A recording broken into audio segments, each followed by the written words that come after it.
ఆంధ్రప్రదేశ్లో మాత్రం రాజకీయాలు ఈసారి చాలా గట్టిగానే జరగబోతున్నాయి. ఎందుకంటే 151 సీట్లు గెలిచిన జగన్మోహన్ రెడ్డిని ఎదుర్కోవాలంటే టీడీపీకి కానీ సపరేట్గా పోటీ చేయాలన్నా 23 సీట్లు వచ్చిన లాస్ట్ టైం 2019లో వచ్చిన టీడీపీకి కానీ మళ్ళీ జనసేన 1 సీట్ వచ్చిన జనసేనకు కానీ సింగిల్గా ఎదుర్కోవడం చాలా కష్టం. ఎందుకంటే 151 ఎమ్మెల్యే సీట్లు అంటే అది చాలా గట్టి పోటీ. అందుకే ఈ రెండు పొత్తులో వస్తున్నాయని నా అభిప్రాయం. ఇంతకుముందు ఎన్నికలు 2018 ఎన్నికల్లో గట్టి పోటీ ఇచ్చారని ఇప్పుడు వీళ్ళు పొత్తులో భాగంగా వస్తున్నారు. అవునన్నా, ఎందుకంటే 151 మంది ఎమ్మెల్యేలు ఉన్న జగన్మోహన్ రెడ్డిని ఎదుర్కోవాలంటే ఇప్పుడు ఏపీలో ఉన్న సమస్యల్ని బట్టి పొత్తు ఖచ్చితంగా కంపల్సరీ ఉండాలి అని ఒక సామాన్యుడిగా నా అభిప్రాయం. ఏపీలో కానీ ఎవరు గెలవబోతున్నారు? ఏపీలో అన్న ఖచ్చితంగా జనసేన టీడీపీ పొత్తు అనేది గట్టి బలవన్న అయితే ఇస్తుంది. జగన్మోహన్ రెడ్డిని కూడా తక్కువ అంచనా వేయాల్సిన పని లేదు. ఖచ్చితంగా 70 నుండి 80 సీట్లు జగన్మోహన్ రెడ్డి గెలిచే ఛాన్సెస్ ఉన్నాయి. మరి టీడీపీ జనసేన అంటే ఒక 70-80 సీట్లు ఇటు అటు దాంట్లో ఉందన్న. ఇటు మ్యాజిక్ ఫిగర్కు ఏది అందకపోతే మరి ఎవరు గెలవబోతారు? మరి మ్యాజిక్ ఫిగర్ మాత్రం డిసైడ్ చేసేది జనసేన పార్టీ, పవన్ కళ్యాణ్ గారని నేను అనుకుంటున్నాను. ఎందుకంటే వైఎస్ఆర్సీపీ ఇది ఒక 70-80 సీట్లు వచ్చినా ఇక్కడ చంద్రబాబు నాయుడుకు మ్యాజిక్ ఫిగర్ మ్యాచ్ చేయాలంటే జనసేన కంపల్సరీ 15-19 సీట్లు జనసేన గెలిచినా జనసేన డిసైడ్ చేస్తుంది ఎవరు సీఎం అవ్వాలన్నది. జనసేన డిసైడ్ చేస్తుంది. ఖచ్చితంగా కూటమి గెలుస్తుంది అనుకుంటున్నాను అన్న. ఎందుకు కూటమి గెలుస్తా అనుకుంటున్నాను? నాడు నేడు అని జగన్ గారు అంటున్నారు. అలాగే విద్య పరంగా నేను చాలా చేశాను అంటున్నాడు. అవునన్న, ఏపీలో విద్య పరంగా అనుకుంటే చాలా మోడల్ స్కూల్స్ అనేవి వచ్చాయి, అది వాస్తవమే. భారతదేశంలోనే నెంబర్ 1 స్కూల్స్ చేసిన అని చెప్తున్నాడు. కరెక్టే అన్న.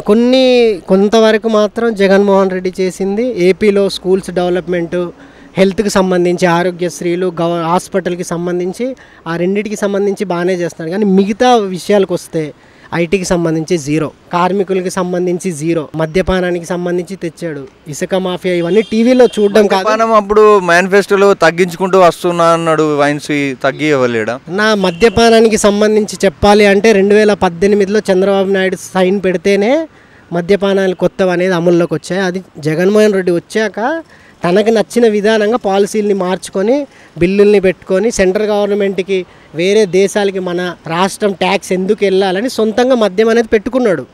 అది పెద్ద తప్పు లేదు అతను చెప్పాలంటే. వేరే దేశాలకు ఎందుకు ట్యాక్స్ కట్టాలి అని తన రాష్ట్రంలోనే సొంత మద్యాన్ని క్రియేట్ చేసుకొని ఆ డబ్బుతో ఈ మహిళలకు ఇవ్వడం కానీ మళ్ళీ గవర్నమెంట్ స్కూల్ని కొంచెం మంచిగా కట్టడం కానీ చేస్తున్నాడు. అలాగే అమ్మఒడి పథకం కింద విద్యార్థులకు డబ్బులు ఇవ్వడం కానీ, ల్యాప్టాప్లు ఇవ్వడం కానీ, బైజూస్ ద్వారా క్లాసులు వినడం కానీ. ల్యాప్టాప్లు అయితే ఇచ్చింది వాస్తవమే అన్నా కానీ అది ప్రతి ఒక్కరికి అందట్లేదు పిల్లలకి.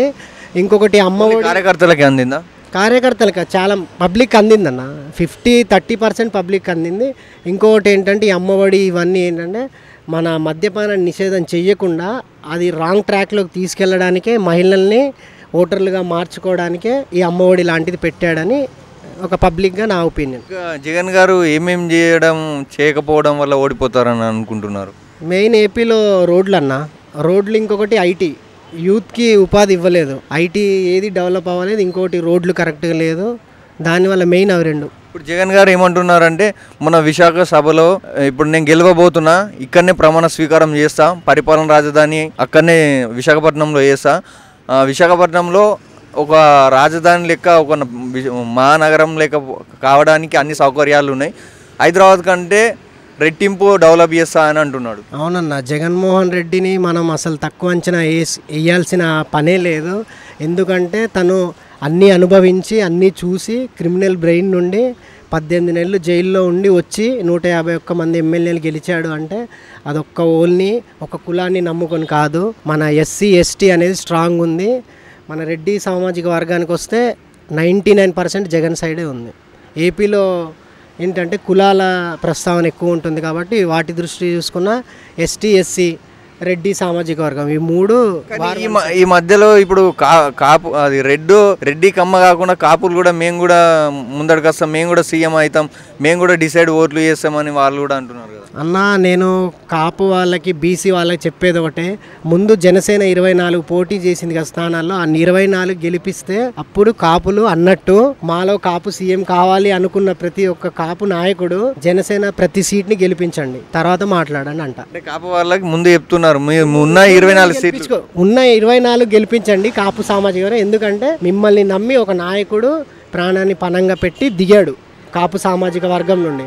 ముందు 24 గెలిపించండి అతన్ని, తర్వాత మీరు డిసైడ్ చేయొచ్చు సీఎం ఎవరు అనేది. ఎందుకంటే మీదే ఓటింగ్ పర్సెంట్ పబ్లిక్ కూడా 53 నుండి 55 వరకు బీసీ వాళ్ళదే ఉంది ఏపీలో. అలాగే ఇప్పుడు మ్యాజిక్ ఫిగర్ కరెక్ట్ లేకపోతే పవన్ కళ్యాణ్ గారే ఆ సీట్లతోనే ఆయన కూడా సీఎం అయ్యే అవకాశం ఉందా? తప్పకుండా అన్న. ఎందుకంటే మన టీడీపీకి 40 నుండి 50 స్థానాలు వచ్చినా, జనసేనకి 19 నుండి 21 వచ్చినా ఇక్కడ ఏమవుతుందంటే ఎమ్మెల్యే స్థానాలు జనసేనకి ఇచ్చింది తక్కువే, కానీ 3 నుండి 5కి వెళ్ళిపోద్ది ఎంపీ స్థానాలు లోక్సభలో. ముఖ్యంగా ఏంటంటే లోక్సభలో 5 మంది ఎంపీలు ఉంటే 18 మంది ఎమ్మెల్యేలు ఉన్న జనసేన పార్టీ ఎంత స్ట్రాంగ్ అనేది దేశానికి తెలుస్తుంది. ఇప్పుడు ఎమ్మెల్యేగా అసెంబ్లీలో చూడబోతున్నామా Pawan Kalyan? Last time miss చేసుకున్నారన్న, ఈసారి కూడా మిస్ చేసుకుంటే ఇంకా ఏపీని ఎవరు బాగు చేయలేరు. ఖచ్చితంగా పవన్ కళ్యాణ్ ఓడిపోయాడు అంటే అక్కడున్న యువతనే కారణం అవుతుందని నా అభిప్రాయం. ఎందుకంటే ఓట్లు వేయడానికి వాళ్ళు రావడానికి అవకాశం ఎక్కువ ఉండదు. ఎందుకంటే జగన్మోహన్ రెడ్డి అలా క్రియేట్ చేశాడు అక్కడ. మద్యపానం అని కొన్ని డ్రగ్స్కి సంబంధించి వాళ్ళని లేజీనెస్గా తయారు చేసి యూత్ ఓటు వేయడానికి ఏపీలో రాలేదు అంటే దానికి ముఖ్య కారణం జగన్మోహన్ రెడ్డి ఫెయిల్యూరే.